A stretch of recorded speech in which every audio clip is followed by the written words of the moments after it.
Bom dia, está no ar mais uma edição do DTTV Manchetes, 12 de fevereiro de 2021. A cotação do dólar hoje, comercial 5,36, turismo 5,58.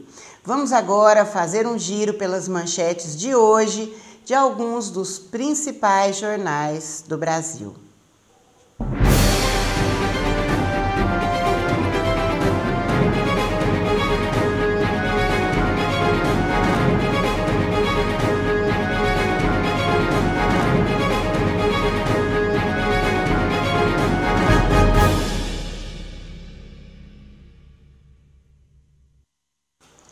Começamos hoje pelas manchetes do jornal Estado de São Paulo. Nova rodada de auxílio emergencial deve ter 4 parcelas de R$ 250. Governo e lideranças do Congresso avançaram nas negociações para a concessão de mais uma etapa do auxílio emergencial.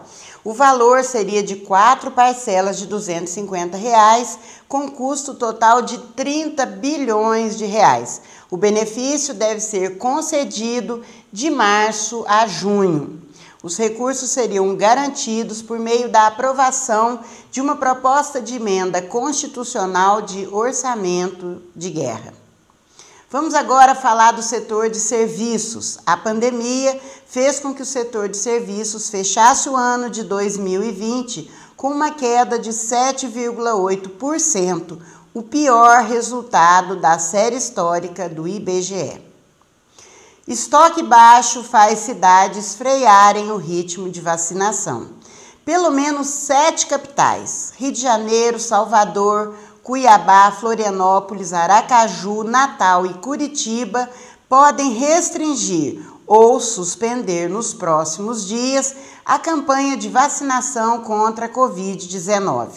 O motivo são os baixos estoques de imunizantes e a falta de previsão de recebimento de mais doses.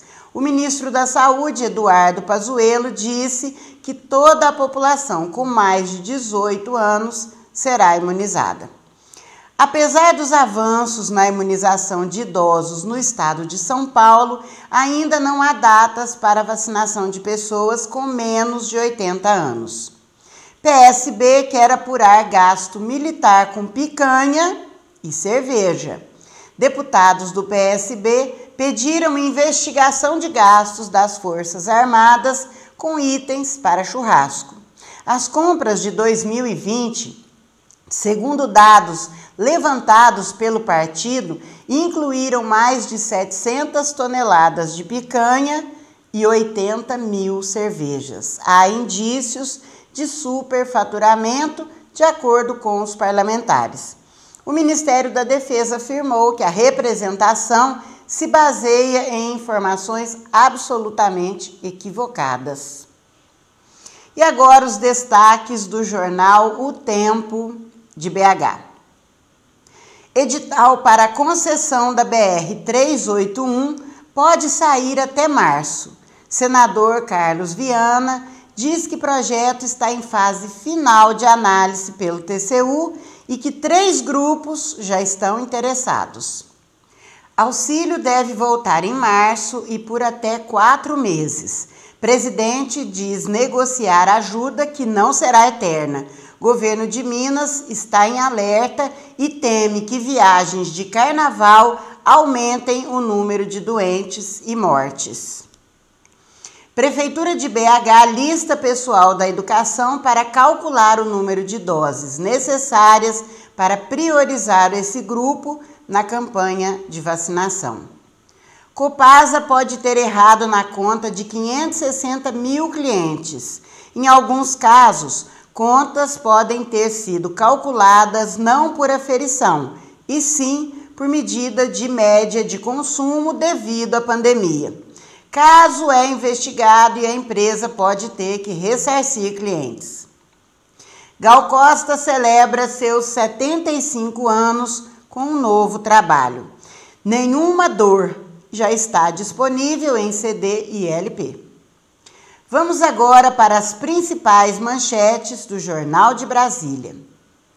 Bolsonaro promete volta do auxílio. Essa pauta foi manchete em diversos jornais de circulação nacional hoje e está também no Jornal de Brasília. Aqui, o jornal ressalta que Guedes pede um escudo fiscal para evitar o estouro do teto de gastos. Pouca logística para risco triplicado. Informações obtidas pelo Jornal de Brasília mostram que o ministro Pazuello não tem especialização. Segundo ele mesmo, variante brasileira do vírus é 3 vezes mais contagiosa. No carnaval é brincar em casa ou pagar multa. Pesquisa mostra que 71% dos brasileiros pretendem ficar em casa durante o feriado de carnaval. Com o cancelamento, há aqueles que vão aproveitar o feriado para descansar ou até mesmo colocar o trabalho em dia. O levantamento foi realizado em nível nacional pelo Instituto Paraná Pesquisas. O governador do Distrito Federal, Ibanez Rocha, assinou um decreto proibindo a realização de eventos carnavalescos no Distrito Federal. Os infratores estarão sujeitos a penalidades de multa, no mínimo, de R$20 mil. Destaques de hoje do jornal O Globo, do Rio de Janeiro. Escassez de doses freia o ritmo de vacinação no país. Rio de Janeiro deve parar novas imunizações. Longa fila se forma para a vacinação de idosos em São Gonçalo, região metropolitana do Rio. Escassez deve aumentar nos próximos dias, com 70% do estoque comprometido com a aplicação da segunda dose aos já imunizados. O Brasil só tem vacinas disponíveis para mais 2 milhões de pessoas. A campanha de vacinação deve ser interrompida amanhã no Rio, a exemplo do que já aconteceu em Salvador e em outras cidades. A retomada dependerá da entrega da produção do Butantan e da Fiocruz, que deve ocorrer ou no final deste mês ou em meados de março. Se mantido o ritmo atual, com cerca de 250 mil vacinas por dia, o estoque dará para aproximadamente 8 dias. O Ministério da Saúde afirma que está trabalhando em todas as frentes e que 450 milhões de doses estão garantidas para este ano. O ministro da Saúde disse no Senado que metade da população vacinável estará imunizada até junho deste ano e pediu que não haja politização no debate sobre Covid. O jornal O Globo de hoje traz uma foto linda de capa do Sambódromo do Rio de Janeiro, relembrando o carnaval, que esse ano será apenas um desfile de luz e cor para lembrar as vítimas da pandemia e os protagonistas do desfile.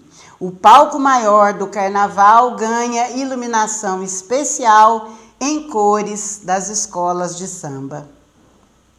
Rio vai reforçar repressão contra blocos e festas. Um contingente de 15 mil PMs e guardas municipais estarão nas ruas até o dia 22 para coibir blocos clandestinos e aglomerações em festas. 8 barreiras estão sendo montadas para impedir a entrada de ônibus e outros veículos fretados na cidade. STJ aceita denúncia e Witzel vira réu por desvio na saúde. Corte Especial do Tribunal acatou denúncias de corrupção contra Wilson Witzel e ordenou que ele fique afastado do cargo de governador por mais um ano. Trump poderia ter evitado 40% das mortes por Covid. Relatório da revista científica Lancet estima que 4 em cada 10 mortes por Covid nos Estados Unidos seriam poupadas não fosse a negligência com a pandemia e as políticas públicas adotadas pelo ex-presidente. País registra mais de 471 mil óbitos. Manchetes do jornal O Estado de Minas. BH faz mutirão para vacinar idosos. Com campanha mais lenta que outras capitais, BH abre postos amanhã para o público a partir de 86 anos. BH age para tentar apressar a vacinação contra a Covid-19 para essa parcela da população. Sem pré-carnaval em BH por causa da pandemia, o tom é de nostalgia e prejuízo para comerciantes. Em outras cidades onde a folia é famosa, como Ouro Preto, o enredo também é distanciamento e prevenção. Para acelerar os 120 anos de nascimento de Henriqueta Lisboa, a editora paulista Peirópolis reúne a obra completa da escritora mineira em caixa com 3 livros, poesia, prosa e traduções. A organização da edição coube aos professores e ensaístas Reinaldo Marques e Vander Melo Miranda. Sob pressão, ministro Pazuello acena a senadores com vacinação em massa até o fim de 2021 e nega ter sido avisado do colapso no Amazonas. Jornal Valor Econômico: para o Banco Central não há urgência em elevar juros. Em um cenário de inflação em alta e atividade fraca, o presidente do Banco Central, Roberto Campos Neto, deu ao mercado ontem sinal de que não há tanta urgência em iniciar o ciclo de elevação da taxa de juros. O governador do Rio Grande do Sul, Eduardo Leite, do PSDB, recebeu ontem deputados do partido que pediram a ele que se apresente como pré-candidato à presidência da República. Leite afirmou que vai percorrer o país para compartilhar a sua experiência de gestão. Procurou demarcar distância em relação ao governador de São Paulo, João Dória, que também é presidenciável tucano, e criticou o presidente Jair Bolsonaro. MEC falha na pandemia. O Ministério da Educação falhou em seu papel de coordenar a resposta à pandemia no ensino público, tarefa que ficou nas mãos dos secretários municipais e estaduais e do Conselho Nacional de Educação, afirmou Moser Neves Ramos, do Conselho Nacional de Educação. Segundo ele, o ministro está confundindo execução com coordenação. Liberdade de imprensa. O STF se posicionou ontem por 9-1 contra o chamado direito ao esquecimento, que permitiria a remoção e impediria a referência a fatos do passado em plataformas digitais. Segundo ministros, essa possibilidade atentaria contra a liberdade de imprensa. Esse foi o DTTV Manchetes de hoje, 12 de fevereiro de 2021. Acompanhe também o podcast DTTV Manchetes nas principais plataformas de podcast, entre elas o Spotify.